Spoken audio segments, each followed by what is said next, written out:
Miss Mavilda's first name. Devon Bryant returns. And Jason has got a recommendation that's going to knock your socks off. All this and more on today's Last Looks. Hit the theme! Your eyes need to see it. Your eyes need to see it. Your eyes need to see it.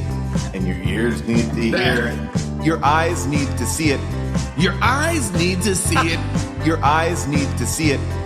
How did this get made? Ooh. Your eyes need to see it. Your eyes need to see it. Your eyes need to see it. And your ears need to hear it. Your eyes need to see it. Your eyes need to see it. Your eyes need to see it. How did this get made? Hello, all you gamblers with chainsaws and kids named Pappy. It's me, Paul Scheer, a.k.a. Mr. Mavilda, and welcome to How Did This Get Made? Last Looks, where you, the listener, get to voice your issues on The Christmas Tree, a movie that PNW Paloma thinks should have had the tagline, A Christmas Tree, Joyless Recollections of Childhood Trauma. I love it. Oh, man. I'm wondering if you could morph my book cover and the Christmas tree poster together. I don't know. Matt will save that for late night when I'm playing with Canva, because I love to get all freaky late at night with my Canva. Big shout out to our pal Rob from Long Island. Great opening theme song. Rob killed it live in New York. You're going to hear that in a couple episodes. I just got to say, we had such a great time on tour.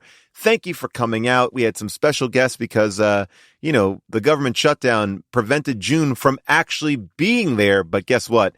You got some good special guests coming up. And I want to just take a moment to say that at the end of the last episode, I said everyone should see this film. And that was met with a lot of disdain from Jason and June. But here's what I'm going to tell you. In the past week or so, I've been talking to people out in the streets because I'm out there talking to the listeners. And I feel like this movie unlocked a core memory that people had. They didn't know where it was from, but they had seen it. This movie is important to be seen. Not since Peanut Butter Solution have we untapped something that has disturbed us all so deeply. So for that reason, and that reason alone, I still demand that you see The Christmas Tree. By the way, people, if you want to be a part of the show, you can be. You can submit an alt movie tagline by going to our Discord. You can also upload a song for this very episode. Just go to hdtgm.com. There's a button right on the front page. It says submit a song. That's what you do. You hit that button. You upload your song. If it's 15 to 20 seconds, we're going to love it, and we'll play it here on the show. Now, we have a big show, okay? We're going to be hearing all your corrections and omissions on the Christmas tree, and there are good ones in this week's episode.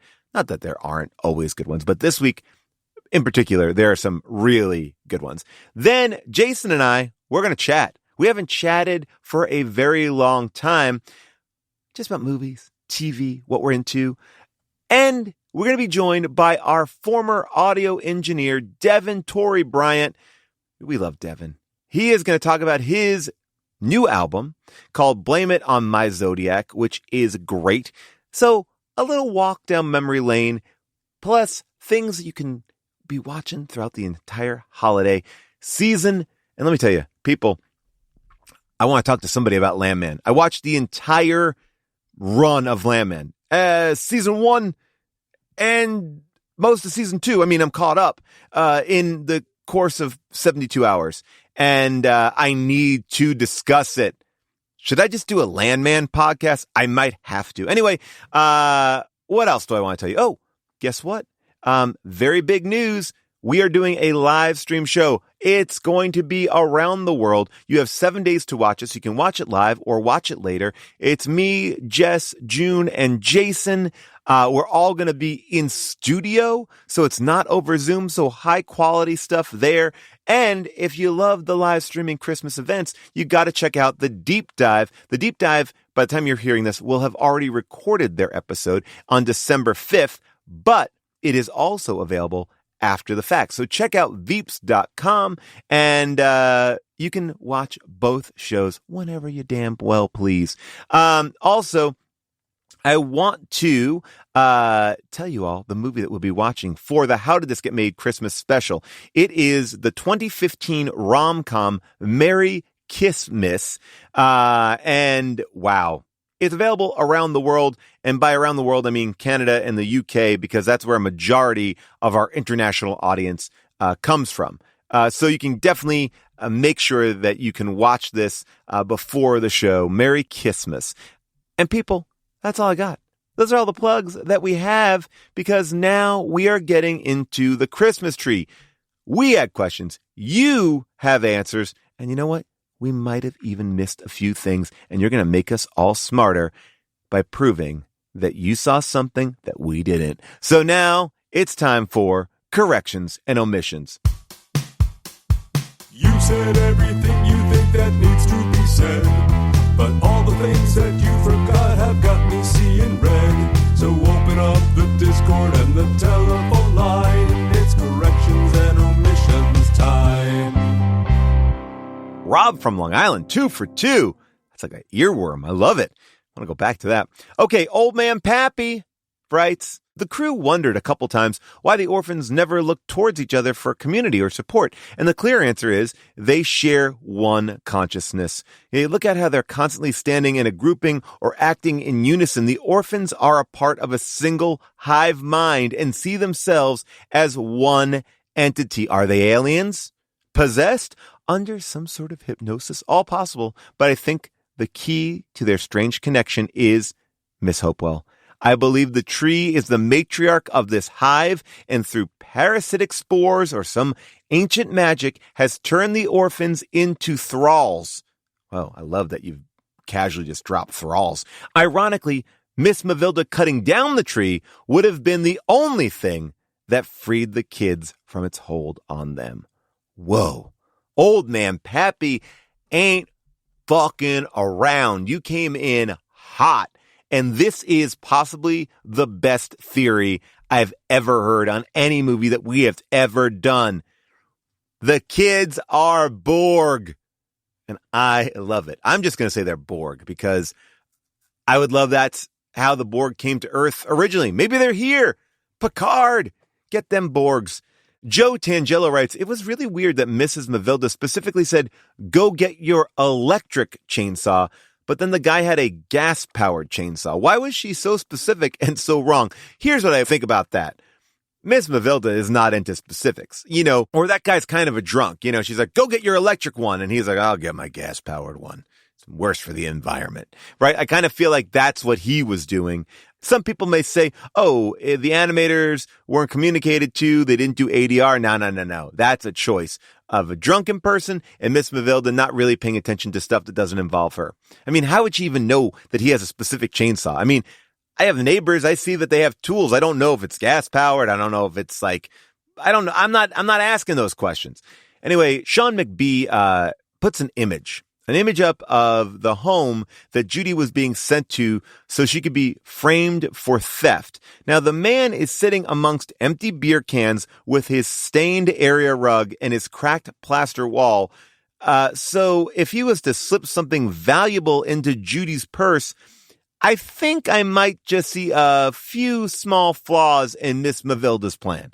Yeah, I mean, look, I guess you could say the cops are on Mavilda's side. She's going to frame her. This guy's got friends on the force. We know it doesn't always have to make, sense. But you know what? Sean McBee goes on to say, another example of even more egregious animation choices is in the shot of Judy when the camera rig appears to have been knocked off kilter. So you can see the top of the animation cell and some of the stand is revealed. It seems to be like no one involved in this movie gave half a shit about it.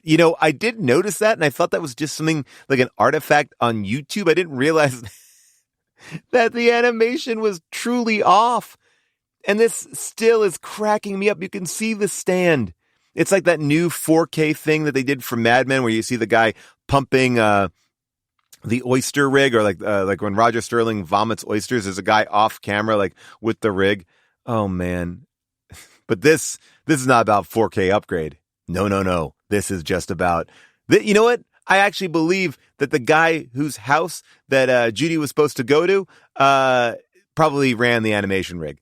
Anyway, Frosted Nebula writes, regarding June asking if Mrs. Mavilda is having to report what's happening with the money, as far as reporting requirements go for publicly funded service organizations, dear God, I am a nerd, if the orphanage is in the U.S., they would presumably be receiving some sort of community development block grant funding, which is a CDBG, which has very specific reporting metrics. So, theoretically, if the bags of money from the mayor are CDBG grant funds, Miss Mavilda would be required to follow specific reporting metrics about how the money is being used, and those reports would be reviewed by the city or county and the federal government. Many people not doing their jobs here. Well, here's the thing, Frosted Nebula. I appreciate your specificity, but I don't think this is an American tale.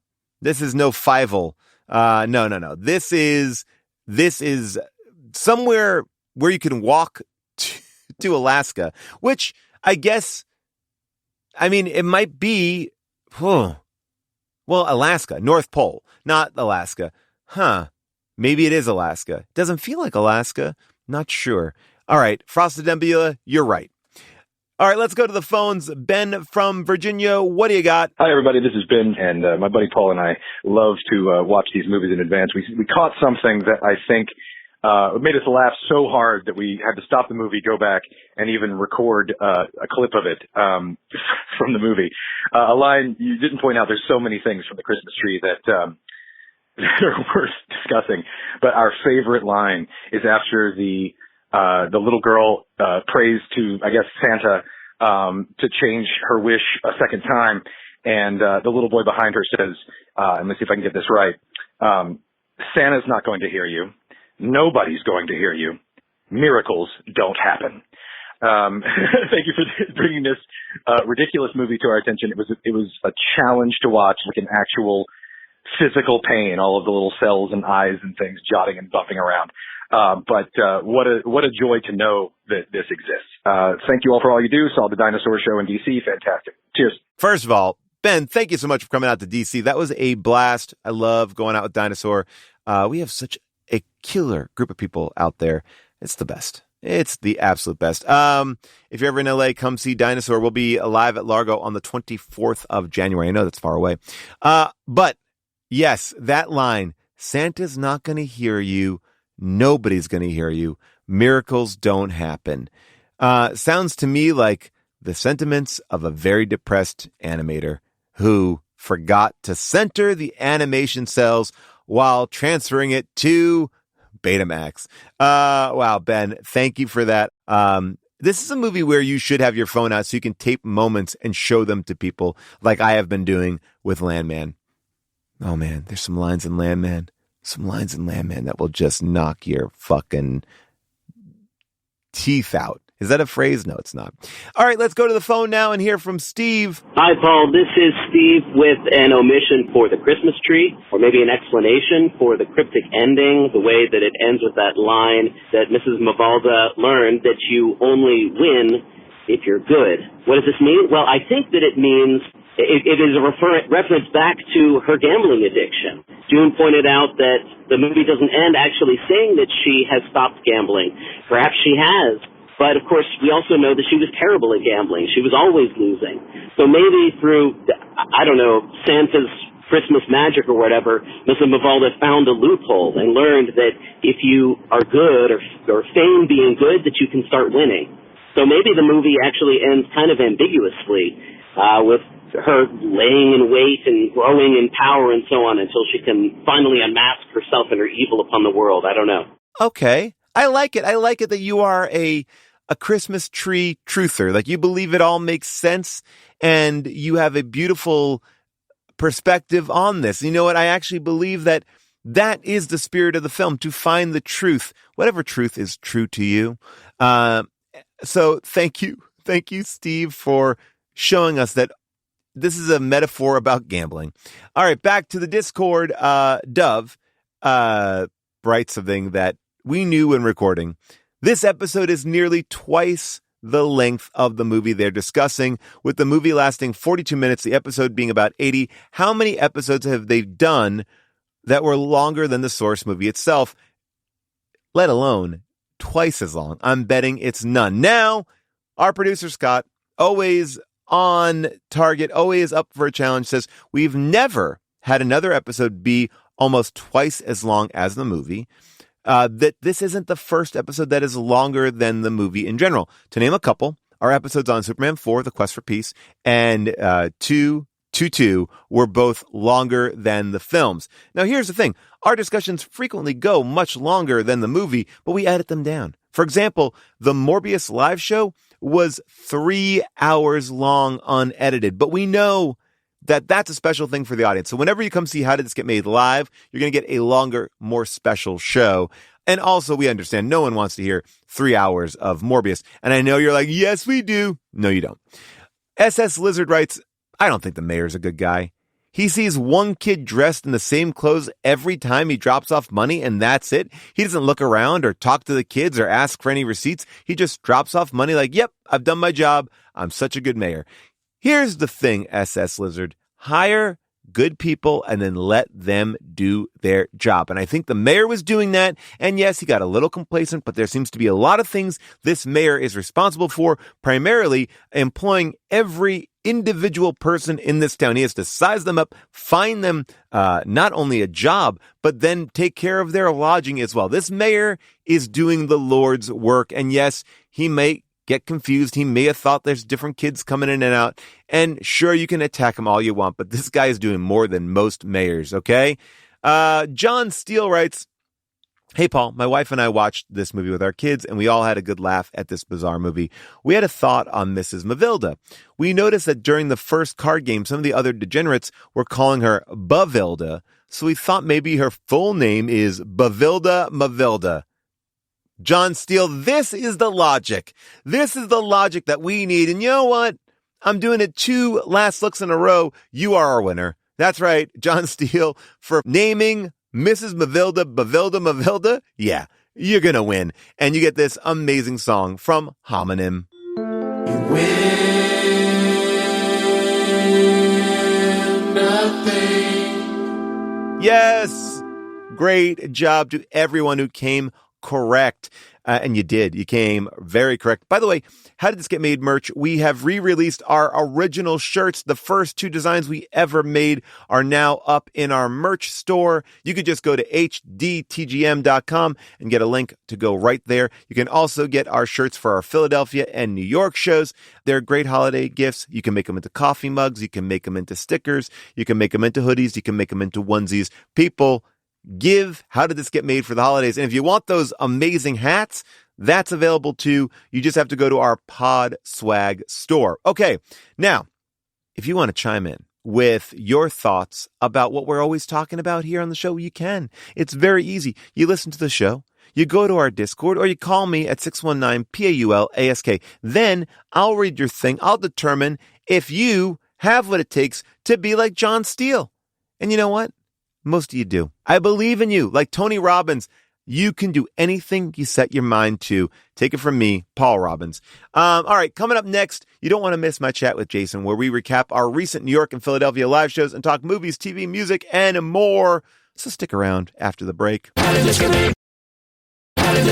People, I hope you're checking out our amazing matinee episodes. That's right. Every Tuesday, we re-release an old episode into the feed, and we are talking Christmas movies this year. We are talking about Ben Affleck in the holiday crime flick Reindeer Games with Howard Kramer. We had some very big revelations on this one. And next week, we're going to go not just fully down a Christmas path. We're going to go a little adjacent by talking about the 1991 Robin Williams surreal comedy Toys, because Christmas and toys. You see how we made that connection? Anyway, keep on checking out all of our replays of classic episodes every Tuesday. And now, without any further ado, it is time to welcome Jason to Last Looks for a little Just Chat. Ad nauseum, play us in. I have it. Makes I boy this We gentlemen, I have it. Makes I boy this gentlemen. 5 days away, Jason, from our live event streaming around the world. I'm in training now I'm working out two times a day. I'm doing cardio just to get ready for the live stream. We are going to do it in a different and fun way this year, which is we're all in the same location, which will be fun because that will mean Jess won't have to do any tech. Yeah. But she will have to arrive there, which will be a whole other very difficult. Maybe tell her it's going a little bit earlier. You should give her a different time. And I fully expect simply her presence will somehow cause tech problems. This story that I heard, and I won't reveal all the facts, but I think it's a good one, which was there was a table read that was going on for a project, and they wanted to make sure that every actor got there on time. So they told all the actors like 2 hours ahead of time to get there because a giant movie star was going to be at this table read. And the giant movie star got there 2 hours early as well, just because the giant movie star was like, I just want to be there. I want to make sure that I am there. God. So then they had this wait because not everyone showed up. Everybody was there. So just not quite everybody. Not quite everyone, because the one person that they were also trying to like gauge against didn't show up until 2 hours and 30 minutes. So he came 30 minutes late, but they had to entertain like the biggest star. And I was like, oh, this is really like no one knew what to do. I love that. I can't wait to hear who it is. Yeah, it's a good one. All right. So, Jason, we have been on tour. We've been moving around. We've been grooving around. We had some great shows in Philly. We had some great fill-in guests. You and I. Morgan was in Philly. Shouts to Morgan, who moved away from Philly, but came back just for the show. And I feel like we didn't give him enough due out there, but you know what? I'm giving it to him now. Great work, Morgan. Great work, Morgan. Now, I will say, how many people, how many people genuinely in the 15 years of this podcast from the audience, can you name single name? Can you count it on one hand? Refer to by name. You know what I mean? There's Tim one at hand. Largo. There's Morgan. Like Morgan was like an absolute superstar. Yeah. Yeah. There's only the Pete the S Man. There's a couple of people that come to mind. Ben Cannon. I think of Ben Cannon. Well, what a great name. Jafar. Leah from Chicago. Oh, Leah from Chicago. We had some fun. We had some fun times in New York because we actually got to lay down a very long episode of Blank Check, which I've been loving watching people's reactions to. We did the Ballad of Buster Scruggs. People were like, by the way, Geek Squad came up in it. Yes, they did. And as you know, we are waging this war with Vanity Fair and Hollywood at large. Now we're waging war? I'm just going to say it. We are waging war. Wait a minute. But we're bringing back wars. We're bringing back like when Howard Stern would go to war with a radio DJ. Yeah, like the Philadelphia dudes. Yeah, exactly. Here's what I will say. Some people lamented that 3 hours and 41 minutes, not enough time for us to break down. I could have kept going. Me too. We had a show to do. I could have kept going, and I'm not surprised that people wanted more. You know who didn't want more? David Sims. Oh my gosh. There is nothing more fun, I will say, especially this time when the four of us got to be in the room. I love being in the room. Than watching David get more and more agitated and frustrated in a such delightfully fun and funny way. He is what a great presence inside of the absolute chaos that is you, me, and Griffin. Oh, and here's what I love about it is it seems like that anger is misplaced because the show has started, but he does treat it as if the show has not begun, right? Like not hit record yet. As if everything, the whole conversation we've been having about the movie, but simply because nobody has said this is the Blank Check, nobody's done the intro line. He's getting more and it was so funny, more and more frustrated. Because that's David is. Has 3 kids, I think under 4. He's in it. He's drowning in children. And and so I think for him, the 3 of us were just like 3 unruly kids. I mean, it was so funny because we should have started at 10 a.m. to finish at 6. It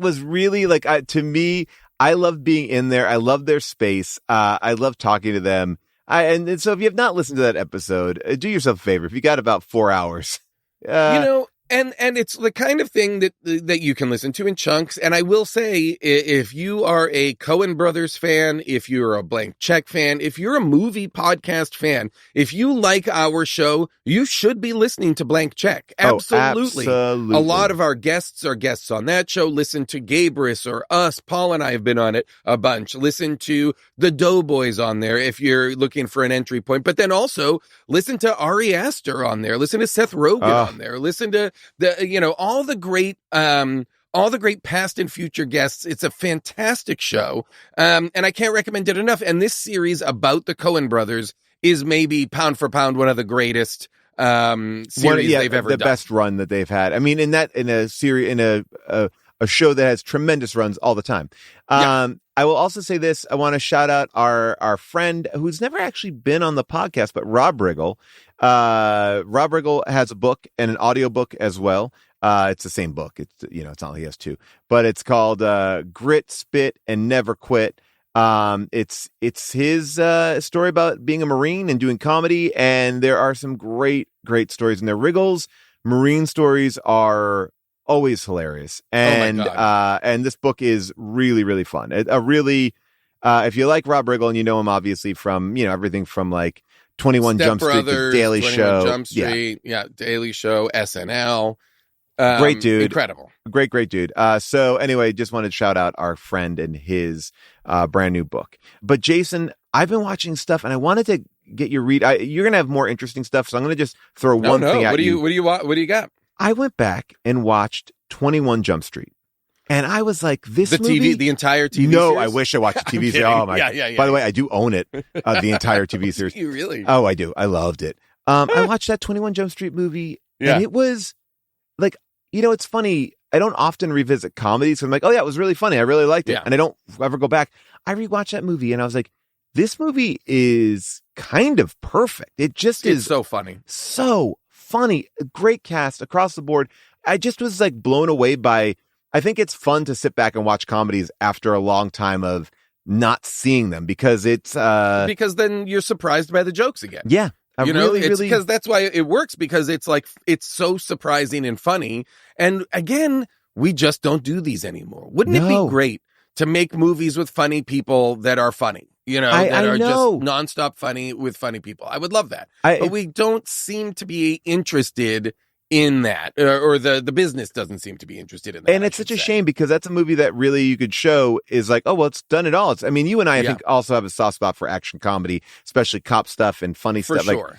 But I just want to give a shout out to Dave Franco, who I think is so good in that movie. He's great. So fucking funny. I just really and that's a run too, where you've got 21 Jump Street, you've got like the Seth and Evan stuff, like This Is the End happening around that same time. You've got Neighbors happening right around that. Like, you've got a run of movies that is kind of the end of and many of these are not even action comedies. These are just comedies. Yeah. And that run is kind of the end of studio comedies, really. I know. We don't, and they're all successful. It's so crazy to look at it's an 85 on Rotten Tomatoes, 21 Jump Street. These are not failures. These are not even like niche movies. Yeah. These were ones that really, really worked. These are movies that connected. I still wish, I think we talked about this recently, I wish they would do the 21 Jump Street 3, Men in Black 4. Channing Tatum was talking about it recently again. Oh, okay, good. And I think that there's some rights issues where they're now able to maneuver it. But that's the kind of fun that I wish we were doing.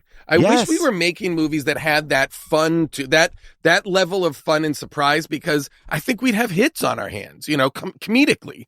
We'd have people being interested to be like, I gotta go see that, instead of like, it's Baywatch or, whatever nonsense. You remake these things that like, I don't know. It's a bummer. It's just a bummer. Sometimes it's a bummer. But I will tell you, the trailer for Project Hail Mary looks amazing. That's Lord Miller's new movie. And based on the Andy Weir book. I did see it. I will tell you that much. I saw it months ago. And nice. Before the effects were done, I think maybe they cut out about 10, 15 minutes. And I will tell you, you are in store for... I saw it almost not effectsless, but with minimal effects. Mm-hmm. And I was blown away by it. I'm so excited for that movie. I'm so excited for people to see that movie. Ooh, that's great. Pumped for it. But what have you been up to? I'm watching a bunch of stuff. I've got a bunch of stuff to shout out TV. I've got some music stuff. Let's just blast it through.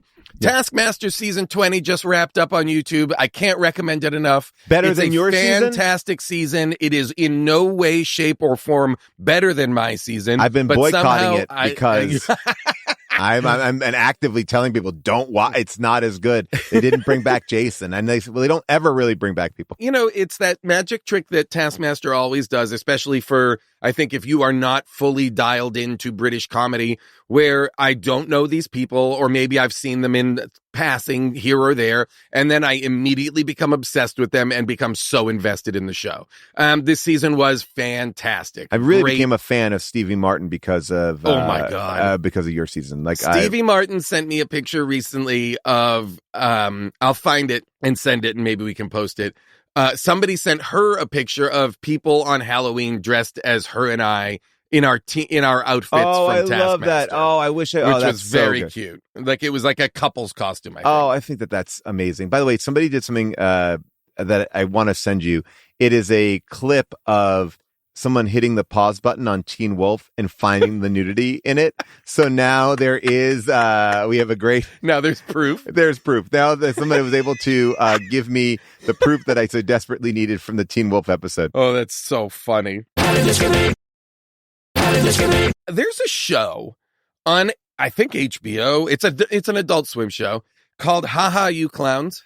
Oh, I never heard of this. Animated show, 15-minute episodes. I have not laughed this hard in I don't know how long. This is some very funny, like absurd nonsense, funny shit. There's only a handful of episodes are up so far that I've seen. Joe Kappa is the creator. Okay. Yeah.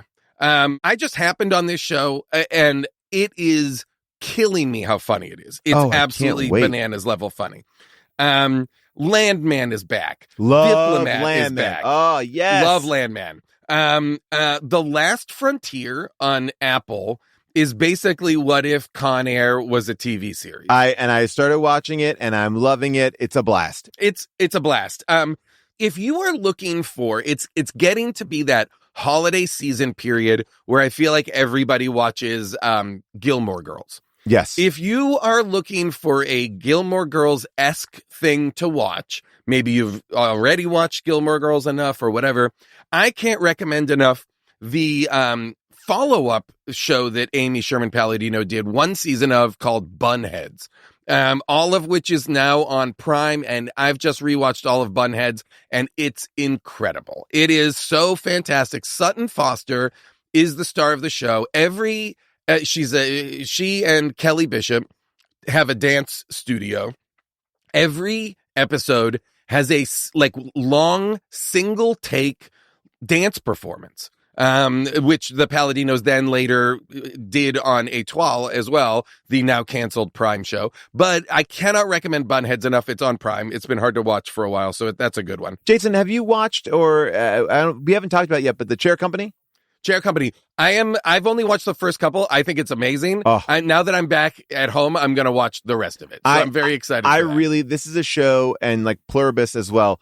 I haven't started that. I haven't started it either because I like to build up a handful because I know I want to watch more than one. And I also don't want to watch stuff on hotel TVs. No, exactly. I want to watch it the right way. I don't want to watch it on my fold up iPad. But I will tell you this. Mm-hmm. I'm calling for the Lou Diamond Phillips Renaissance. I feel like he is great in Chair Company. So good. And I just saw him be great in an older season of I was so desiring Landman to come back that I've watched almost all of Goliath. Billy Bob Thornton's Amazon Prime lawyer show, and one season Lou Diamond Phillips is in, and it's fantastic. That Goliath, I remember watching that. My gosh, it's fun. He's been really, really good. And by the way, Jim Downey in Chair Company is fantastic. And if you've watched One Battle After Another, he's also fantastic in that. Like, he's having this renaissance. And there's a Jim Downey documentary out as well, which is called Downey Wrote That. It's on Peacock and there's a great interview with Letterman and Downey together on YouTube. It's one of his YouTube interview shows, which he's doing, and it's great because Downey was the head writer of Letterman for a little bit after he left SNL in the early days. So they talk about bits that it was making me laugh so hard because it was just like the craziest Letterman bits, but it's the head writer in Letterman talking about bits that no one talks about. Really, really fun. One last show that I want to give some real love to, because I think it's maybe my favorite show of the year so far, and that's Sterling Harjo's The Lowdown, the Ethan Hawke show that is set in Oklahoma, that is absolutely phenomenal. They're calling it like a Tulsa noir, I think, or something like that, and it's very much that. It is a very noir story that's being told with Ethan Hawke as the protagonist, and it is a funny, shaggy, detective-ish hangout show. The cast is incredible. The music is incredible. I specifically want to shout out, they are using the musician Ken Pomeroy. She's an incredible singer-songwriter, and she's an actor on the show. Her album from last year called Cruel Joke, I think, is one of my favorite albums of the year. Oh, wow. Flannel Cowboy, maybe one of my most listened to songs of the year. The show is incredible, and I think deserves everybody's attention. Like, top of the list for me for 2025, The Lowdown. Oh, I love this. And you shouted out one thing that I want to just call out. I've talked about them before on the show. The Wolves of Glendale, they are a really funny band. And I know sometimes if you say, a funny band, people you could feel their buttholes tighten. But here's what I tell you.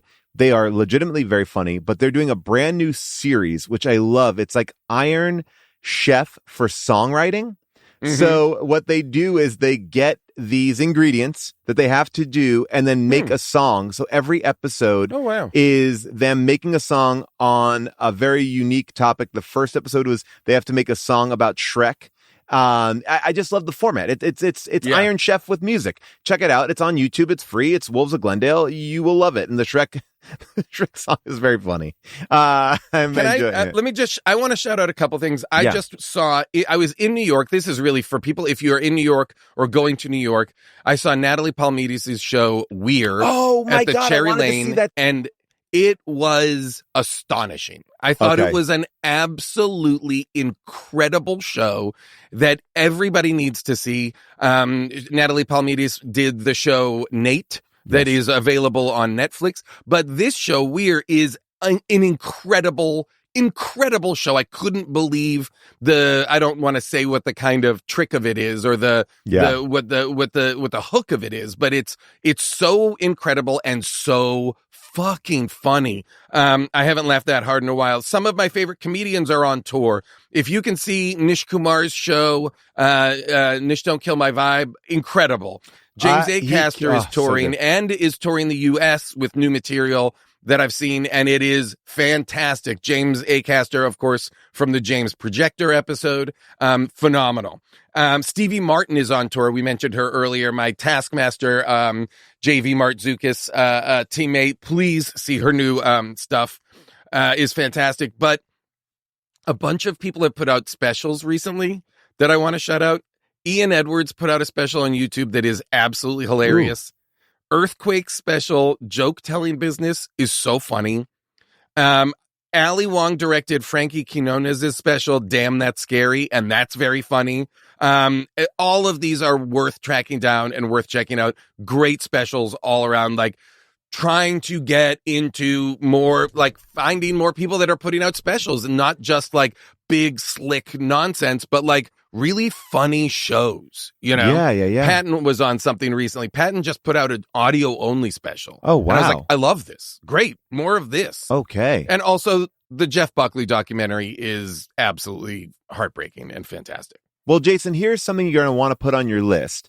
A brand new musical performer, a talent here from our show of years past, our former engineer, Devon Bryant, has something to share with us. Devon, welcome back to How Did This Get Made? Gentlemen, Hello. Well, Good to see you. Look at this. Left us for Smartless, left us to do more and be more creative, Bill. How dare you? I know. I'm so sorry. Left us for, as my cousins in Massachusetts would say, smartless.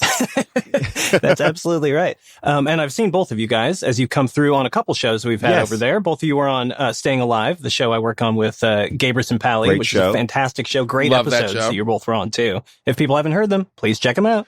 Do you think those were the 2 highest rated episodes of that show? Yes. Now, here's what I'll say. For people who don't know, Devon is the best. We love Devon. Devon produced here on How Did This Get Made, created songs for us, was instrumental on Unspooled as well.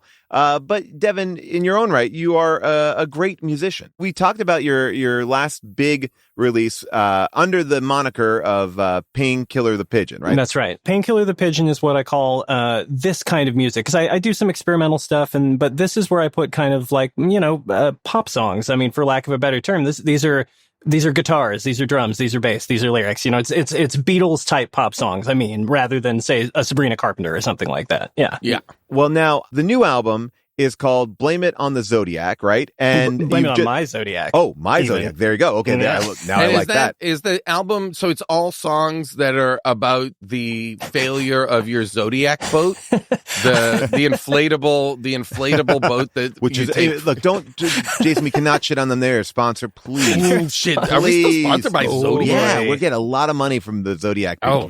Yeah. A big discount code. No one uses it because it's still very expensive.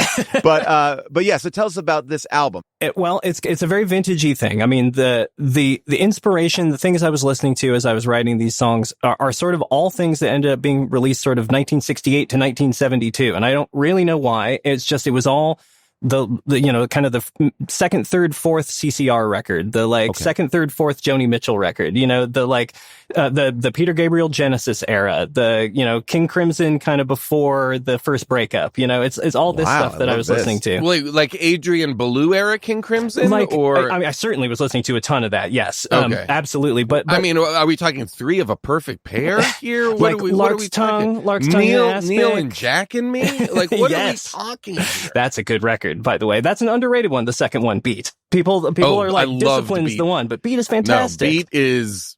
I loved Beat. Absolutely. And that whole run, you said Lark's Tongue, right? Yeah. Lark's Tongue is fantastic. And Red, the one that comes after it, which is just brutal. It's Love a brutal Red. record. So none of that exactly leaks through to the record, King Crimson wise, but Robert Fripp's kind of attitude is in the back of my head the whole time, which is keep going, keep pushing. You're not doing it well enough, which is mostly him talking to himself, being furious that he would have missed like a 30-second note in an arpeggio. It was off by a quaver last night. He's like, the show sucked, and you're like, I wasn't going for quite that kind of thing, but there was just this voice in my head of like, keep pushing on it. Right. And so it became that most vintage of things, a double album. Wow. A crazy thing to make. Gatefold? If I'm ever able to make it on vinyl, right, which is the goal, but at the moment it's just going to be on CD, which is a nice glossy limited edition package that I made with a big poster and with a lyric booklet and all this kind of stuff. It's meant to be kind of a vintagey thing, that's the idea of it, a physical object that you can hold. Physical media, baby. That's the whole point of it. Yeah. So now, where can we get it? What can we do? How can we support it? We're going to play a little clip, because I think we can do that. We can talk to your company. You better not force us to take it down. I'm issuing a takedown. Oh. I love that it's always issuing a takedown. Where can we find it? Because I know that you have an account on Spotify. You could type in Painkiller the Pigeon, but of course, that's not that's not everything. It'll be streaming absolutely everywhere that people prefer to listen to it, even the naughty places like Spotify that I wish you wouldn't use, but Tidal and Apple Music, anywhere. Use it.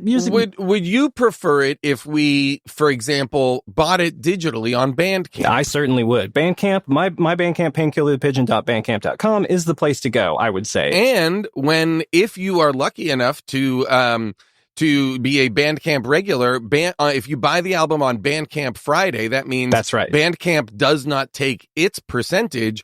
All of the money goes to the artist. Exactly. So there should be a Bandcamp Friday coming up soon. I believe the first December Friday, maybe? I believe it's the first Friday in December, which I believe is the day this comes out, the 5th. All right, incredible. So there we go. Okay, there we go. Today, as people are hearing this, is Bandcamp Friday. So if you're hearing this and it's Bandcamp Friday, go and buy Devon's album. Exactly. Blame it on my Zodiac. Absolutely. Will you tour the record?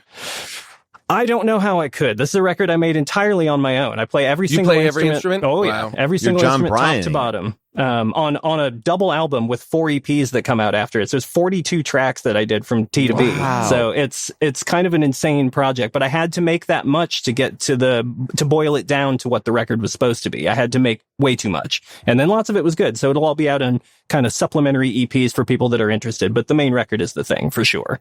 I love this. The album is available in full for $15, right? Yeah, for digital. And if you want to get the CD, with the special limited edition poster and booklet, that's $20. This is nothing. This is nothing in the grand scheme of things. I'll get that. I can't bring myself to charge. Honestly, what it should be, if I were trying to make money on this thing, it would be $35. But I reject that. I'm a kid from the 90s. A record should be $15 or less. I know what I mean? I agree. I remember when CDs went up to $17 and I was like, this is insane. By the way, Seriously. I've been dealing this with my book. My book came out in paperback and it's only $3 cheaper than the hardcover. I'm like, what? What is going on here? Like the hardcover is like $21 and the book is like $15.99. It's crazy. It's too close. But anyway, we love you, Devon. Thank you for coming back. Buy this album. Support Devon. Go to Bandcamp today. Support all the artists. Seriously. You don't have to buy from me. Buy from people on Bandcamp every Bandcamp Friday. Just buy something from somebody. How about this, Devon? Are there any artists that you want to shout out that you feel like you already have a little bit informed this album that people could also be looking at on Bandcamp? Well, it's tough because so much of the stuff I was listening to was older music, so old stuff, they don't necessarily have things to promote right now. But I will say the Joni Mitchell archive and reissue series. Don't get me started. I mean, I can talk about this for years. I got a Joni Mitchell cover on the record, my friend. What song? I Don't Know Where I Stand from Clouds. It's one of my all-time favorites that I just had this dream. I was listening to it on a plane, actually, and I was like, this needs to be done as if the Byrds had covered this in 1968 with big electric 12 strings, big harmonies, big drifty, dreamy version of that song. And it's one of my favorite on the record. That's great. Love this. All right. Tell us the song that you're going to play for us. We'll listen to it. Yes. And then, the song I wanted to play is actually going to be the second single from the record, which on the day you're listening will be out next week. It's called Mistaken. And it's kind of a orchestral chamber poppy thing, with a little bit of a groove. So, yeah. All right. Well, thank you, Devon, and enjoy this song.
All right, thank you so much to Jason and Devon for stopping by. If you want to check out Devon's album, Blame It On My Zodiac, go to the link in this episode's show notes, which will point you towards the album on Bandcamp and all streaming services. Now, it is finally time to announce our next movie. Next week, we'll be going from dry mushing to some wet smooching.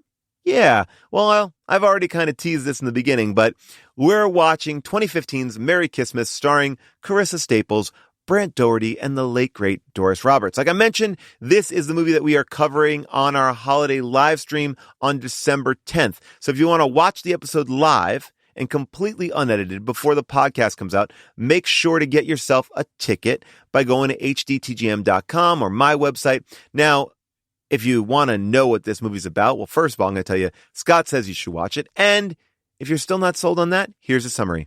A magical kiss in an elevator leaves a woman torn between two men at Christmas time. Ooh. Okay, this movie doesn't have enough Rotten Tomatoes reviews, so we can't give you that tomato score. Instead, we turn to Letterboxd, where user Marissa Carpio writes, "You got a problem when the characters with the most chemistry play cousins." You know, I gotta tell you, this happens a lot on these Lifetime Hallmark films. There seems to be a sexual tension for the characters who can't get together. Like that Post Office movie, remember that the brother and sister of that? We wanted them to fuck. Anyway, if you're still not sold, listen to the trailer from Merry Christmas. All Kayla wants for Christmas. True love is always a worthy wish. I thought that wish came true 2 years ago, but now I'm not so sure. Is the happily ever after she's always dreamed about. We decided to hold off on the wedding until after the new year. Now, she'll have to choose between the perfect life. Wait. Or the perfect guy. Carissa Staples, Brad Daugherty, and Doris Roberts. Like magic and romance ignite a relationship, but it's the friendship that makes it endure. In a Yuletide story about how it's never too late to find the perfect one for you. And it's the friendship that turns that happily ever after into the beginning of a love story and not the ending. Merry Christmas. You excited? I am. You can stream Merry Christmas on Hoopla, Tubi, Amazon Prime Video, Pluto TV, Fossum, and Fandango at home. Or you can rent it on YouTube, Apple TV, or Google Play. In addition to Hoopla, where you can find this movie, Canopy and Libby are two more digital media services offered by your local public library that allow you to consume movies, TV, music, audiobooks, ebooks, and comics for free. That is it for Last Looks. If you listen to us on Apple Podcasts or Spotify, please rate and review us. And please also make sure that you are following us and have automatic downloads turned on. It helps us, it helps the show, and we appreciate it. Visit us on social media at HDTGM. And a big thank you to our producers, Scott Sani, Molly Reynolds, our engineer, Casey Holford, our social media manager, Zoe Applebaum, and our intern, Quinn Jennings. And as always, we have the one and only Avril Halley in our hearts. We'll see you next week for Merry Christmas.